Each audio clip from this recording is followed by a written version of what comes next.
First, I'd like to congratulate Dr. Rusky, his new promotion. Congratulations.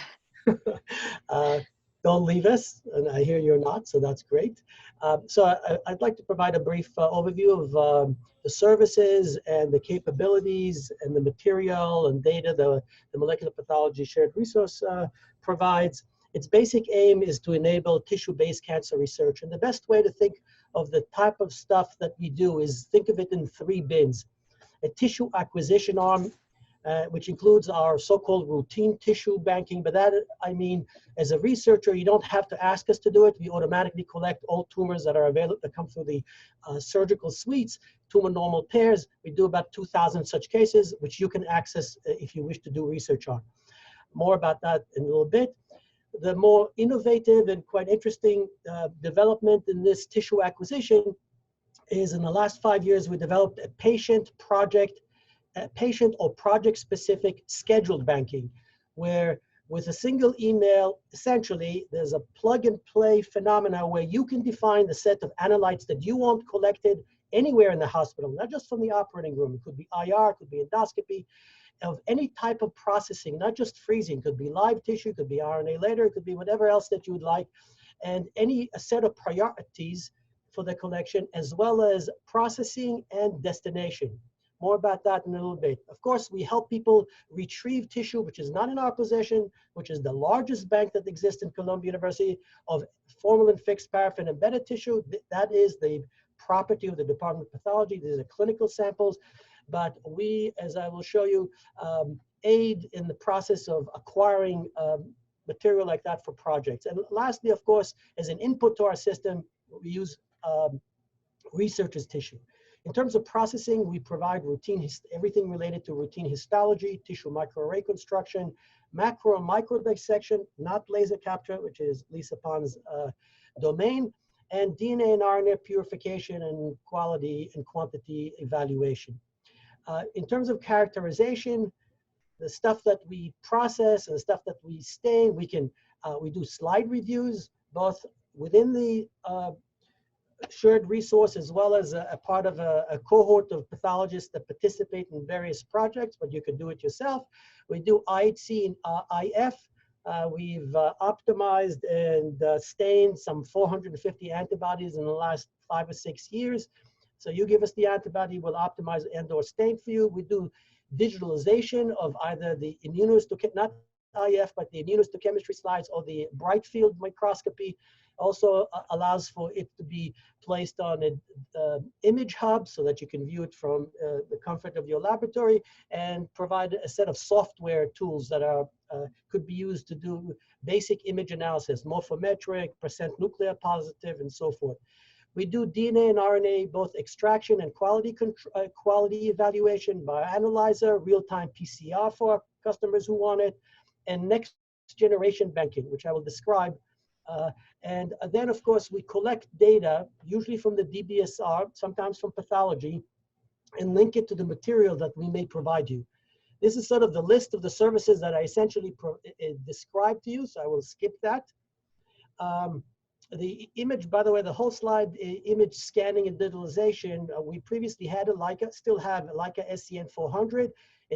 We've now upgraded and purchased an Aperio AT2 system, which has the latest bells and whistles. Essentially, it allows for a high throughput digitalization of slides, bright field only. At a run, it's about 384 slides at a time, so it could be run overnight. And with the sort of tools that I mentioned to you before to do morphometric analysis, nuclear percent positivity, TMA scoring, and so forth.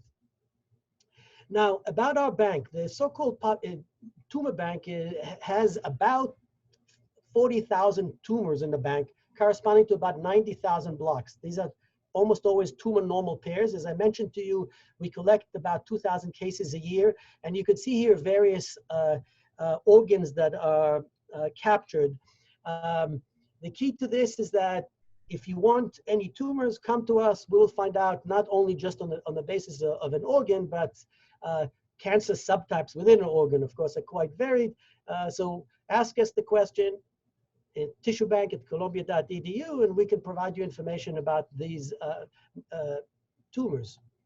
Now, another way we'd like to provide specimens are not just the stuff that we capture on our basis. In other words, freezing tumor normal pairs or getting stuff from formalin-fixed paraffin-embedded tissue from pathology.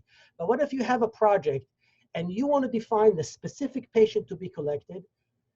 It has to be collected not where we normally collect in the gross room or the frozen section room when things are resected, but in IR setting, in interventional radiology.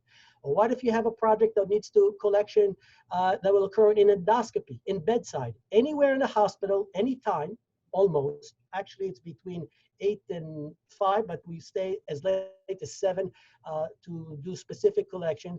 We will collect prioritize analytes that you define on your project or your trial. And that may be freezing tissue for genomics or proteomics, fresh tissue analysis for PDX, for single cell, for organoids, stuff in RNA later, or whatever other processing that you'd like. And then there's a prioritized processing and destination. So some of these material has to be transported to different places. We don't normally do the transportation, but we ensure that that transportation occurs. It's a plug and play model. One email, of course, to set it up is a little bit more difficult, but one email allows you to send us a set of documents that say that you're allowed to do this with your set of priorities, and we will collect that material for you. And this is one of the forms that you have to fill out, usually through the CPDM, the Clinical Protocol Data Management Office, but not always. You could do it as a individual researcher without it. You can ask, for example, for fresh tissue collection through this method, or you can have your own IRB protocol independent of the CPDM if you're not a part of a trial, in which you state in the set of priorities what you want and the type of processing that you want and the type of destination. Anywhere, anytime, almost, we will collect your analytes. Now, another thing that we do in banking, which is so everyone has banks. Almost all institutions have banks. But if you want to do a project, you have to call up the bank and find your specific tumor of interest or organ of interest or disease of interest. And then all the slides, all the blocks corresponding to those cases that have been identified in our freezer work database, which, by the way, collects basic demographics data as well as the diagnosis and provides also a reduced diagnosis. A case may have many diagnoses, but we will convert 15 diagnoses to breast carcinoma or malignant peripheral nerve sheath tumor or B-cell lymphoma. So the point is that everyone has these cases, but you have to go and interrogate now the bank on a level of, you have to cut H&Es, evaluate their viability, evaluate their purity, evaluate the amount, then do some sort of analysis, and then you have to start it all over again. So instead, we systematically process all tissues, all tumors that are captured by the bank in breast, pancreas, and lymphoma. It started out in breast because of our work. I'm a breast pathologist, and I work with P10 to support all P10 discovery and characterization, but then it was expanded to other organ systems. The idea is that we automatically look at all the blocks that enter into our system.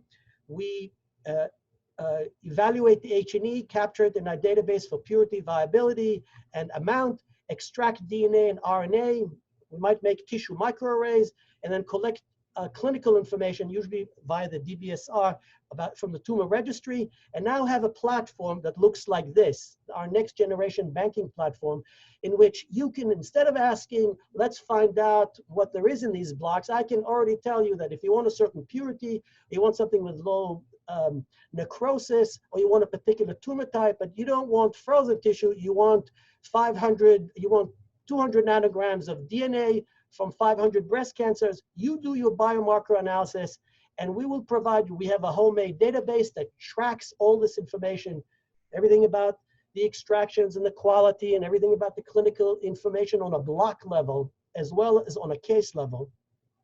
And this becomes not only a means of reducing barriers to research, because you're starting at the analyte level that you need and have already collected a lot of the information that you would normally want to correlate it with.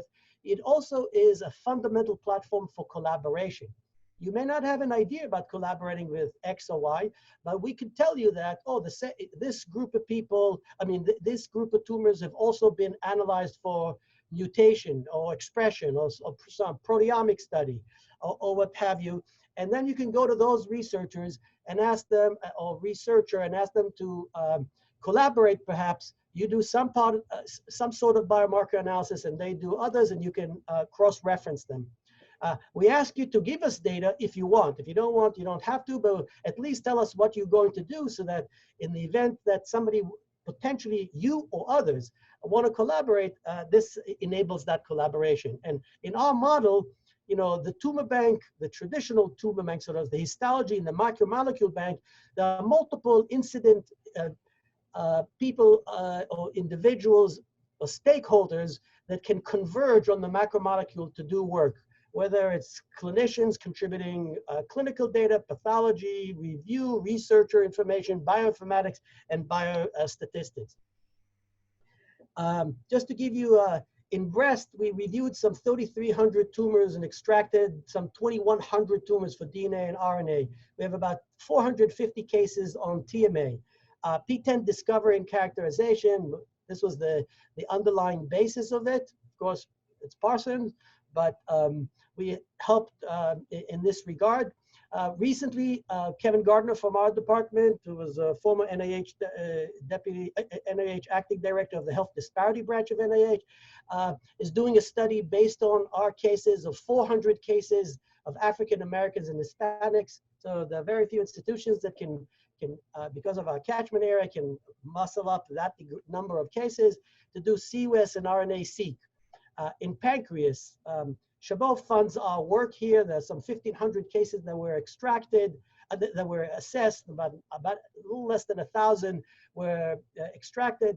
Olive pancreas research, looking into computational method, microdissection of areas and using computational methods to infer tissue composition, and using that as a means of redefining subtypes of pancreatic carcinoma. So that was utilized. Lymphoma, in the last several years, because we have a large lymphoma bank, with working with Adolfo and getting help in terms of reviewing of cases, both within the lymphoma group and assigning a HemePath fellow to work on it. We reviewed 1,700 blocks of lymphoma from 685 cases.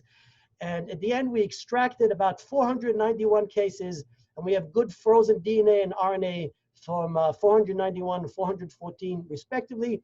We're supporting now a Adolfo project, which we gave him 180 cases of RNA of B-cell lymphoma, looking for a novel fusion transcript in that cohort. This is, in the next generation banking, we examined something like 25,000 blocks. And this is a breakdown of the various organs that we have. You know, of course, breast, pancreas, and lymphoma are the largest, but we also, while we examined 3,800 cases, here's a breakdown of the good quality DNA and RNA by organ system. So please, if you're interested in, you can use these cohorts to do research. Come to us and we will explain to you what we have. You tell us what sort of project you're interested in. And one thing that we are lacking is that we prepared the groundwork hoping that people will use this, but we don't have enough users. And we want people to exploit this, basically gifts, because you're being provided a fairly large set of material at the level of that you can immediately is actionable, not that you have to start from scratch of identifying the cases and cutting sections and doing an H&E and so forth. And then extracting, everything is already determined. RIN information about the RNA is already determined, so it's all quite useful.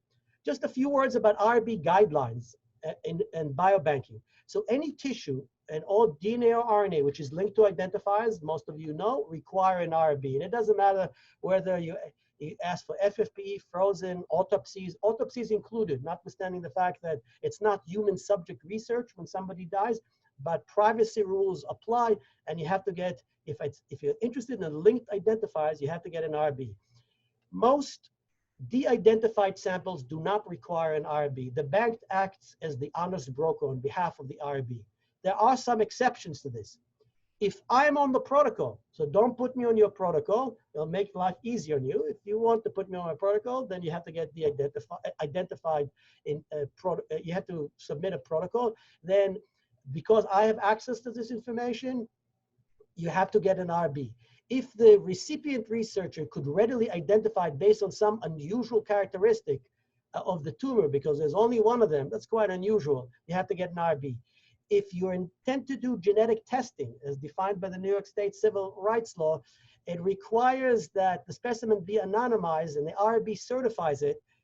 Until very recently, and may still be the case, the IRB allowed us to anonymize on their behalf. But just to be certain, you would send an email to the IRB, and they hopefully will say that that is true, and then we could provide you that material. If a researcher involves a medical device or any data that will be submitted or held for inspection by the FDA or used in an application for research or marketing, you'll need an IRB. Apparently, and we're getting some clarification, processes such as whole exome sequencing, whole genome sequences are considered to be medical devices. I've asked Brenda Rutula to clarify whether that has to be a part of an FDA submission or not. In other words, if it's just a project, if it's a project to do that sort of work, does that mean that you necessarily have to get an IRB? Apparently that's so, but we'll get a clarification. And of course, if this is a part of a sponsored project in which an IRB review is required. Now, I just want to point out to you what a typical cohort. So when somebody comes to us frequently, is how to get a cohort to do some study. So I just wrote down the set of steps. So if you have a cohort, and let's say you're interested in identifying small cell carcinoma of the lung, so you can come to us and the DBSR to identify the cohort, set up patients of interest. You might be interested in them having 5-year follow-up or 10-year follow-up. You might be interested in certain types of therapies or age or gender restrictions besides the diagnosis. You can define that. That defines what the cohort is, and at the same time, we'll define what is present in pathology from an FFPE and what is present in the biobank from a frozen or in a next generation from RNA, DNA. If FPE is required, you separately submit, and we'll show you how we separately submit a request to pathology. That is not a part of the bank. Pathology is a standalone facility. Everything that is FFPE is controlled by clinical standards. And so you have to submit an IRB.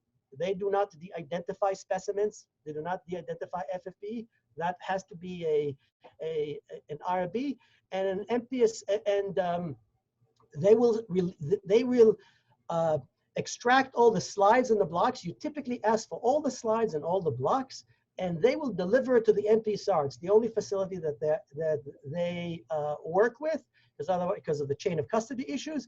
And the MPSR will reconcile all the slides and blocks and release it to the study pathologist to identify the region of interest.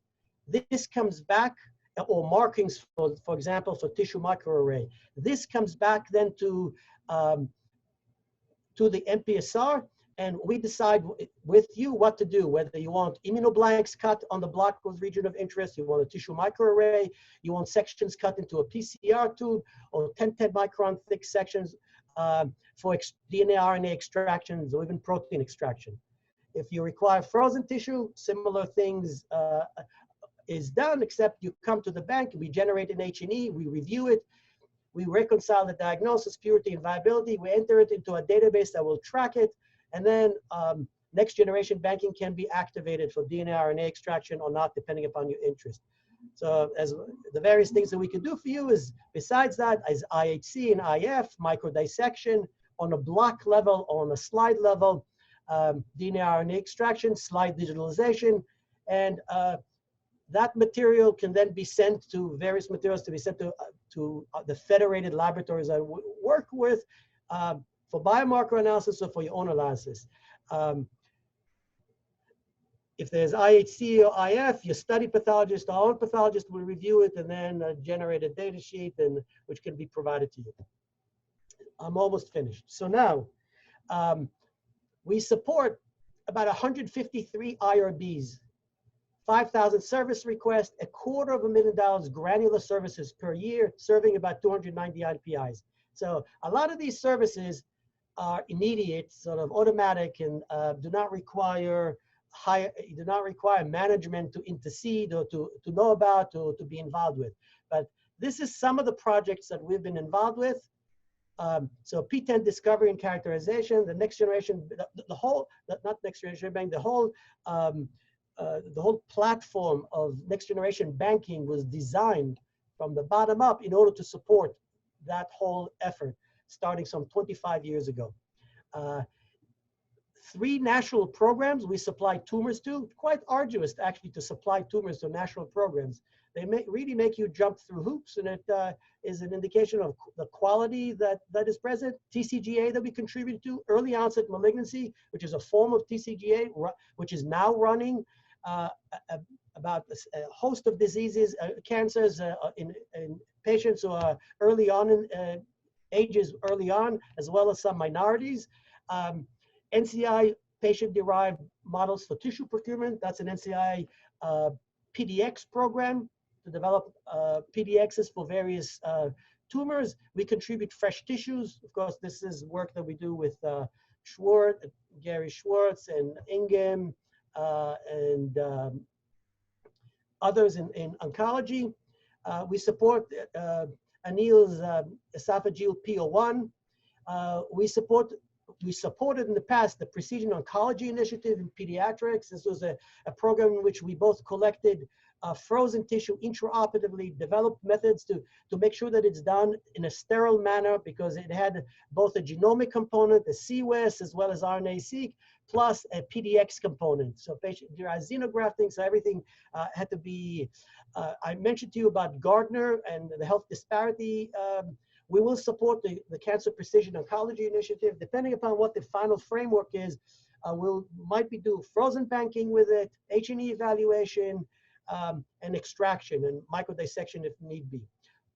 All of the phase 1 and immune checkpoint program studies within the context of sponsors require a variety of analytes, biomarkers, and those biomarkers are supported by these, we support these various IRBs by collections, usually in IR settings, sometimes in endoscopy, sometimes elsewhere.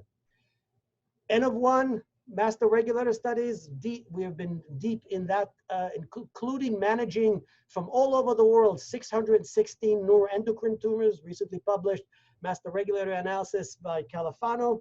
We've been hard at work supporting his research for quite some time. Shen's work, actually Shen's work is where we invented the whole idea of fresh tissue collection and optimization. And for him, we completely radically changed.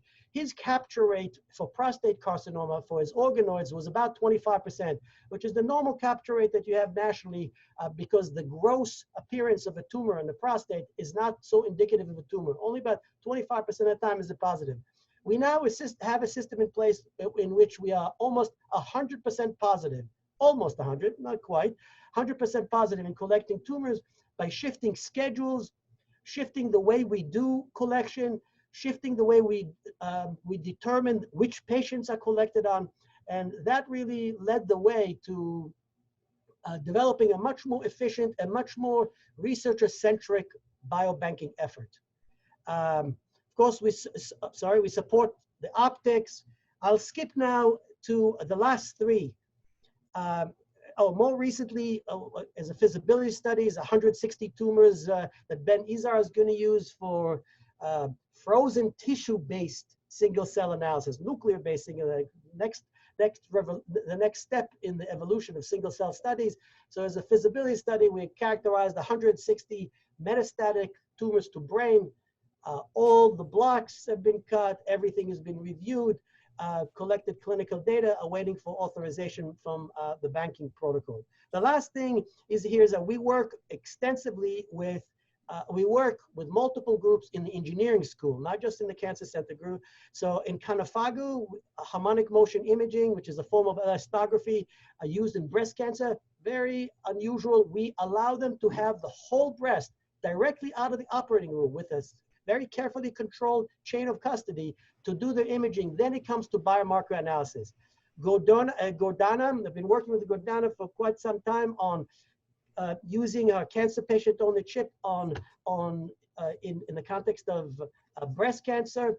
She got an R01, which includes luminaries like Califano, Sims, Schwartz, and Kalinsky and myself to test out in her system whether we can model breast cancer.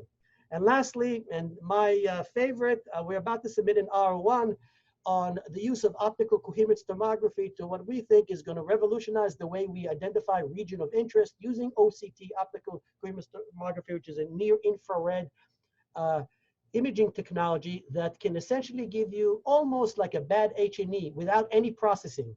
This will tremendously, hopefully, will help us in excluding many samples that are not of region of interest in breast pathology and in any other organs, so that we can become much more efficient in the diagnostic process, as well as help us in identify region of interest for banking purposes that up until now is based on gross analysis and palpation and radiology, but you can actually get a near cellular level definition.